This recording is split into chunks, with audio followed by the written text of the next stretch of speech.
오늘도 아름다운 서영교회 주일 예배 오신 여러분을 주님의 이름으로 사랑하고 축복합니다. 오늘 비가 갑자기 와서 그런지 우리 성도님들이 아까 비를 보고 성령의 단비가 내린다고 막 이렇게 은혜로운 말씀을 하셨는데요. 오늘 그 설교 말씀보다 더 은혜로운 것 같아서 네, 감사합니다. 오늘 이제 하나님이 우리에게 허락하신 말씀이 마태복음 5장 4절, 저와 함께 다시 한번 읽어보겠습니다. 시작.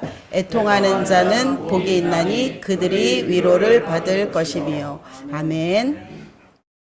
네, 이 말씀을 제가 이제 묵상하면서 우리가 생각하는 그 수준의 고난당한 사람과 함께 애통해하고 위로하면 천국의 상급을 받는 복에 대한 이야기가 아닐 것인데, 그렇다면 예수님이 굳이 애통, 복, 위로라는 이런 말씀을 하지 않으셨을 거라는 생각이 들었습니다. 그렇다면 예수님께서 말씀하시는 애통하는 자는 누구이고 또 그들이 받게 되는 복은 무엇이고 어떻게 위로가 임하게 되는지 오늘 말씀을 통해서 살펴보겠습니다. 이 애통이라는 단어는 성경 원어에서 보면 몹시 슬퍼하는 감정이나 행위라는 말로 견딜 수 없는 깊은 슬픔, 고통을 겪어서 가슴 아파하는 것을 의미합니다. 또한 그 애통은 그 창자가 끊어질 것 같은 고통이라고도 이야기합니다.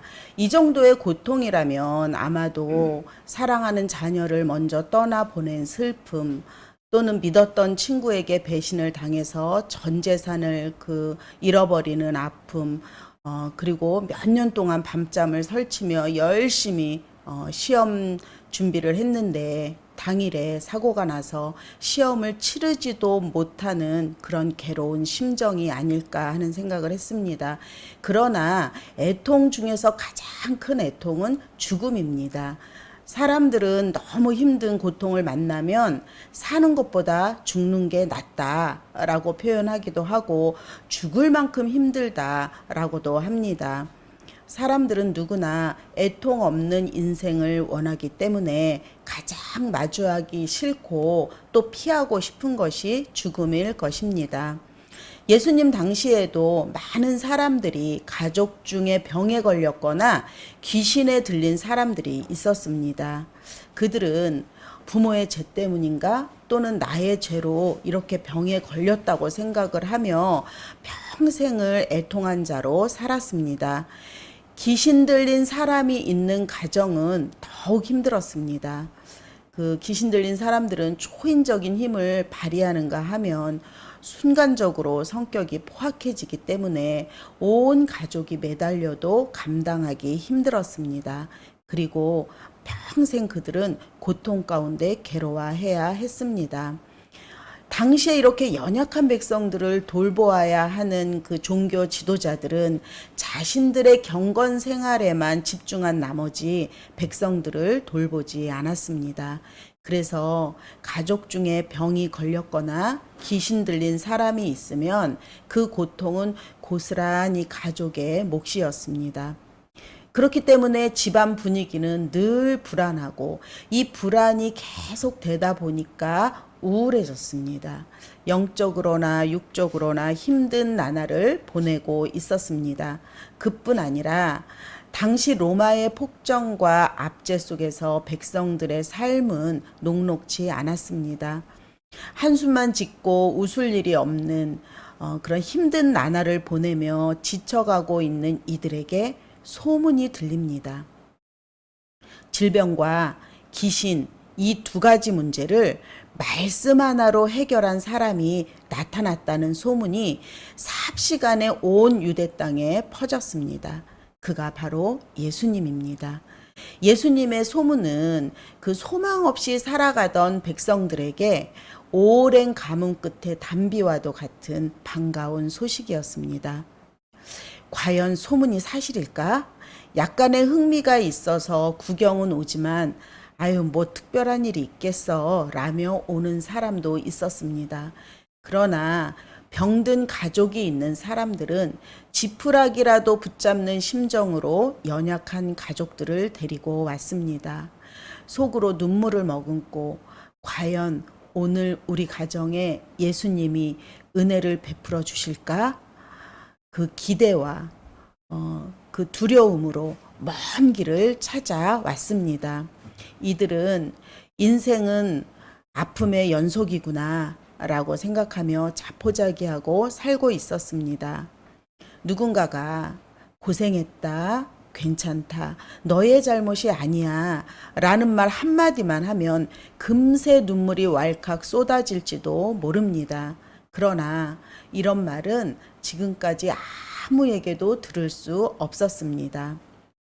세상은 강한 자들이 살아날 수밖에 없는 구조이지요. 힘이 없는 자는 이리 치이고 저리 치이고 원래부터 애통한 가운데 살아가면서 당연하게 여겼습니다. 누구에게 위로를 받는다는 것은 생각도 하지 못했습니다. 예수님은 이들을 둘러보시고 이들을 만난 것이 반갑기도 했지만 안타깝기도 했습니다. 예수님은 말씀하십니다. 애통하는 자는 복이 있나니 그들이 위로를 받을 것이미요. 사람들은 예상치 못한 예수님의 말씀에 처음에는 놀랐지만 곧 기대와 흥분으로 수근수근 여기저기서 소리가 들렸습니다. 또 다른 반응을 보인 사람들도 있었는데요. 이 사람들은 종교 지도자들로 분노에 차서 어쩔 줄 몰라 했습니다. 예레미야 애가 2장 5절 제가 읽어보겠습니다. 주께서 원수같이 되어 이스라엘을 삼키셨으며 그 모든 궁궐들을 삼키셨고 견고한 성들을 무너뜨리사 딸 유다의 근심과 애통을 더하셨도다. 종교 지도자들은 하나님과 원수되면 애통하게 된다고 생각했습니다. 과거 이스라엘 백성들은 우상숭배로 바벨론의 포로로 끌려가고 멸망당하는 큰 슬픔을 겪었습니다. 그들은 하나님의 경고에도 돌이키지 않아서 결국 죽음과 포로로 끌려갔을 때 그 애통함을 잘 기억하고 있었습니다. 하나님 앞에 죄를 지은 사람은 하나님의 자녀일지라도 반드시 심판을 받게 된다는 것을 알고 있었습니다. 그들은 죄인은 곧 애통하는 자라고 생각했기에 죄인이 되는 것에 대한 두려움으로 가득했습니다.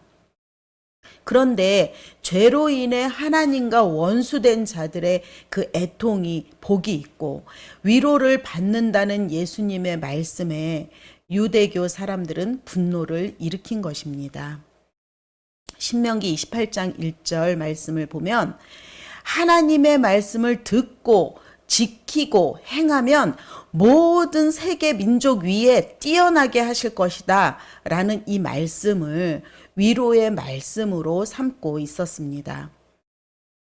가나안 정복을 앞두고 그 여호수아가 여리고 성을 함락시켰을 때 하나님은 분명히 여리고 성의 모든 물건을 불태우라고 명령하셨습니다. 그러나 아간은 그 은과 외투를 훔쳐서 숨겨두었습니다. 그로 인해서 이스라엘은 그 난공불락 그 여리고성, 철옹성 같은 여리고성을 함락했는데도 불구하고 아주 작은 비교적 쉬운 아이성 전투에서 패하고 맙니다. 여호수아와 이스라엘 백성은 애통하며 괴로워하며 옷을 찢고 재를 뒤집어 쓰고 기도했습니다. 결국 하나님의 방법인 제비 뽑기를 하고 아간이 뽑히고 아간은 솔직하게 자신이 숨긴 것을 말하고 재물을 가져왔습니다.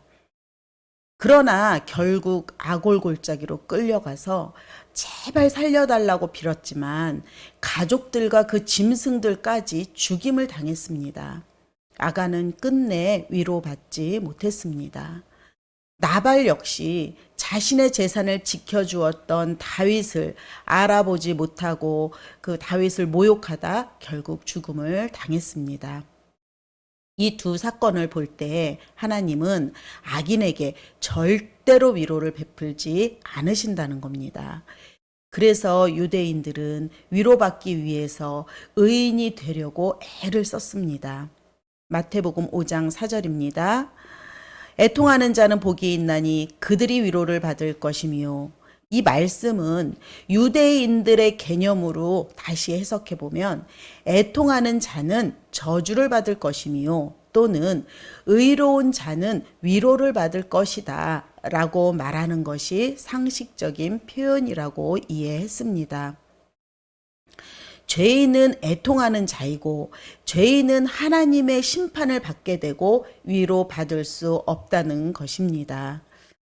종교 지도자들처럼 율법과 계명을 지키며 살아야 의인이고 하나님의 위로는 자신들과 같은 의인에게 임한다고 생각했습니다. 출애굽기 20장 6절을 보면 나를 사랑하고 내 계명을 지키는 자에게는 천대까지 은혜를 베푸느니라. 이 말씀을 따라서 유대인들은 하나님의 계명을 지켜서 의인이 되려고 했습니다. 내가 계명을 지키면, 그러니까 의인이 되면 천대까지 은혜를 베푸신다고 기록되어 있으니 반대로 계명을 지키지 않으면 저주를 받는다는 것입니다. 이들은 선과 악이 본인들의 선택에 달려 있다고 생각했습니다. 자신들이 선을 선택하여 율법을 지키며 살 수도 있고 악을 선택하여 율법을 지키지 않으며 살 수도 있다고 생각했습니다. 그러면 당시 이스라엘에서 가장 죄가 큰 사람은 세리와 창녀일 것입니다. 세리들은 로마 정부가 요구하는 그 액수 이상의 세금을 거두어서 그 나머지를 자기 몫으로 착복하기 일쑤였기 때문에 백성들의 원성을 샀습니다. 또 창녀는 돈 때문에 수십 명의 남자를 이렇게 바꿔가며 만났다고 사람들에게 손가락질을 받았습니다. 이들의 마음은 그 상처를 받고 갈기갈기 찢기였지만 아무도 그들을 품어주거나 받아주지 않았습니다. 종교 지도자들은 자신들이 의인이 되려고 하는 선한 행동도 세리와 창녀의 그 악한 행동 역시 자신들이 선택한 것이라고 생각했기 때문에 그들을 그토록 증오하고 미워한 것입니다. 그러나 예수님의 마음은 달랐습니다. 유대인들은 의인이 위로받는다고 생각했지만 예수님은 애통한 자가 위로받는다라고 하셨습니다.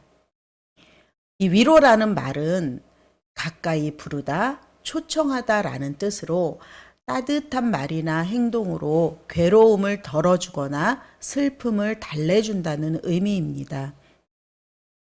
슬픈 일을 겪은 사람은 누군가의 따뜻한 말 한마디 듣기를 원하고 때로는 누군가가 그냥 옆에 있어 주기만 해도 슬픔을 달랠 수 있습니다. 누가복음 19장 9절입니다. 제가 읽습니다. 예수께서 이르시되 오늘 구원이 이 집에 이르렀으니 이 사람도 아브라함의 자손이미로다. 그 삭개오라는 이름의 그 뜻은 순수하다, 깨끗하다라는 뜻입니다. 그 이름의 뜻대로 삭개오가 살았다면 아브라함처럼 의로운 자로 인정을 받았을 것입니다. 그러나 그는 세리장으로 세리들의 우두머리였기 때문에 온갖 그 악의적인 방법으로 얼마나 많은 재물을 착복했는지 모릅니다. 그는 부유하고 집도 화려했지만 사람들에게 날마다 비난을 받았습니다. 겉으로 볼 때는 남부럽지 않았지만 마음 한구석이 텅 빈 것 같고 기쁨이 없고 항상 괴로운 가운데 있었습니다. 그러던 어느 날 예수님이 찾아오셨습니다. 예수님께서 삭개오야 라고 부르시는 그 예수님의 표정과 말투와 예수님의 그 눈빛은 세상 그 무엇보다도 큰 위안이 되었습니다. 삭개오가 한 것은 아무것도 없습니다. 오늘 구원이 이 집에 이르렀다 라고 말씀하시자 삭개오는 회개를 하고 구원을 받았습니다. 삭개오는 그동안 세리장으로 횡포가 너무 심했다고 스스로도 알고 있었습니다. 그러나 그 돈과 권력이 자신을 지탱해주는 힘이라고 믿고 있었기 때문에 멈출 수가 없었던 것입니다. 그런데 예수님이 삭개오야 라고 부르신 그 한마디에 그동안 사람들로부터 받은 그 서러움과 그 많은 그 오해들보다 더 큰 위로가 임한 것입니다. 삭개오는 마음속 깊은 곳으로부터 밀려오는 기쁨과 평안을 주체할 수가 없었습니다. 자신을 지탱해주는 힘이라고 믿고 있던 재물보다 더 큰 위로를 받았으니 자신의 재물을 가난한 자들을 위해 내어놓겠다고 말합니다. 또 요한복음 8장 10절에서 11절을 보겠습니다. 예수께서 일어나사 여자 외에 아무도 없는 것을 보시고 이르시되 여자여 너를 고발하는 자들이 어디 있느냐 너를 정죄한 자가 없느냐 대답하되 주여 없나이다. 예수께서 이르시되 나도 너를 정죄하지 아니하노니 가서 다시는 죄를 범하지 말라 하시니라. 예수님의 위로는 용서받지 못할 죄가 없습니다. 오늘 지금 제가 읽어드린 말씀은 가늠하다 현장에서 잡힌 그 현행범으로 잡힌 그 여인, 그래서 아무 말도 할 수가 없었습니다. 십계명을 어겼기 때문에 돌에 맞아 죽는 것은 당연했습니다.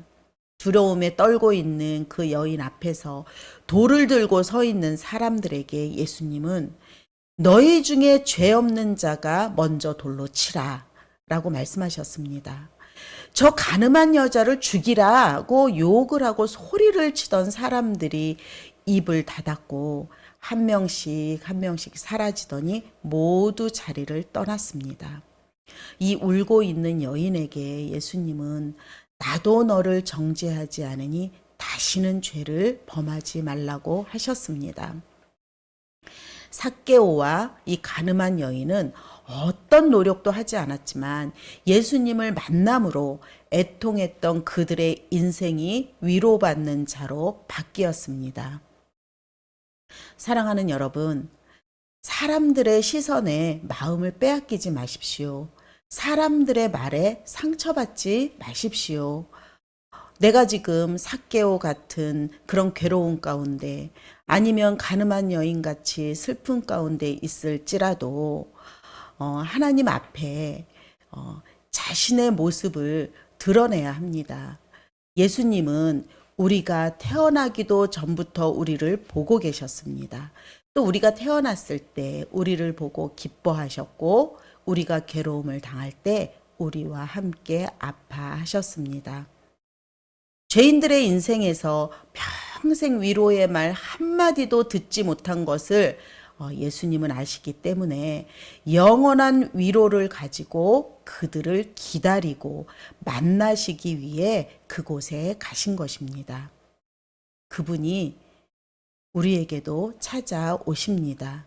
그리고 사랑하는 헤라나, 사랑하는 상우야, 우리의 이름을 이렇게 부르시면 우리의 인생이 바뀝니다.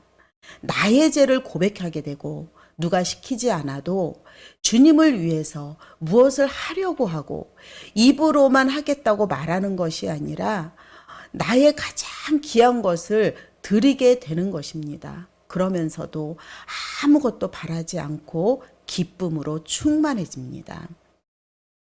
사도 바울은 자신을 죄인 중에 괴수라고 그렇게 표현했습니다. 이 말은 사울의 그 사역 후반기에 고백한 것입니다. 그러니까 바울은 예수님을 만나기 전에는 믿는 사람들을 핍박해서 애통하게 만들던 사람이었는데 이제는 예수님으로 인해서 핍박을 받는 애통한 자가 되었습니다.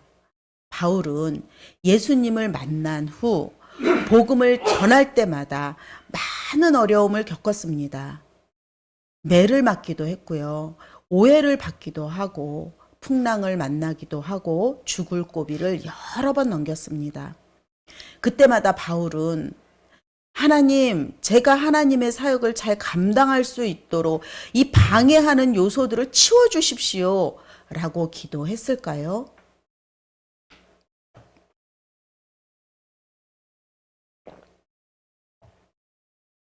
바울은 인생의 마지막이 가까울수록 하나님, 저는 죄인 중에 괴수입니다 라고 고백했습니다.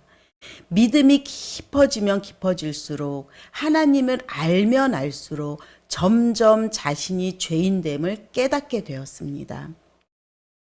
자신의 죄를 고백하고 애통해 할 그때 하나님의 위로가 동시에 임했습니다.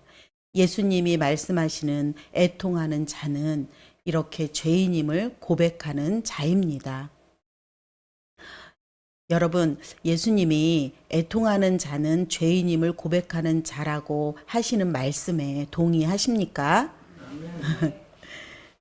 네, 유대인들의 생각은 달랐습니다. 유대인들은 죄인이 위로받는다는 것을 이해할 수 없었습니다.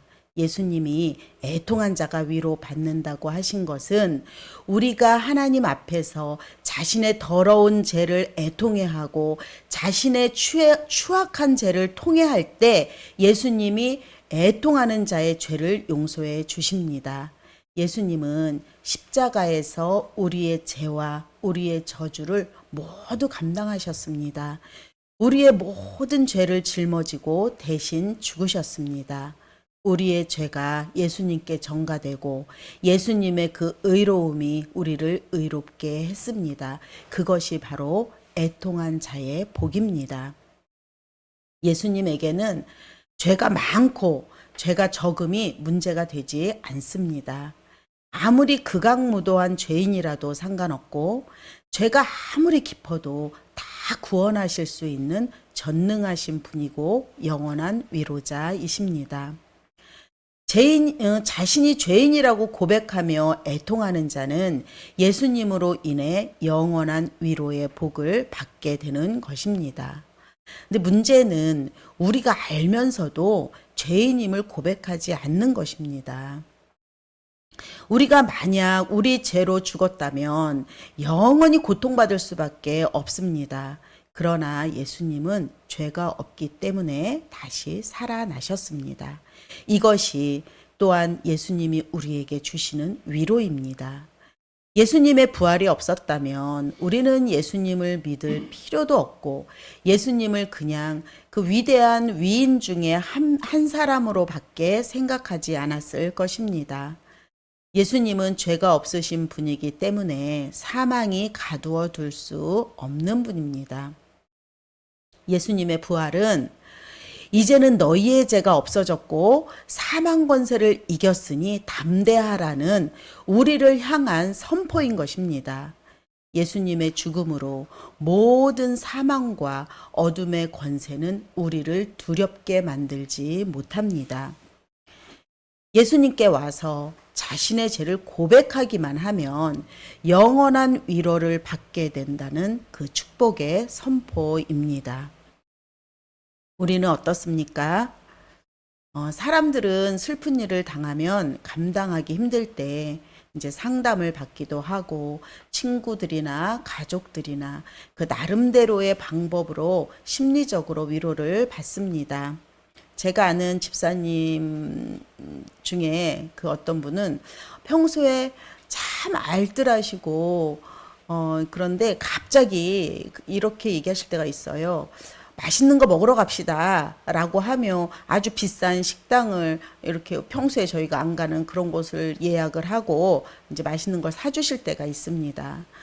또 어떤 친구는 백화점에서 그 비싼 명품을 그 망설임 없이 그냥 딱 사는 걸 보고 제가 좀 놀랐거든요. 그러면서 그들은 이렇게 할 때 위로를 받는다고 말합니다. 순간적으로 마음이 위로가 되기는 하겠지만 근본적인 해답은 아니지요.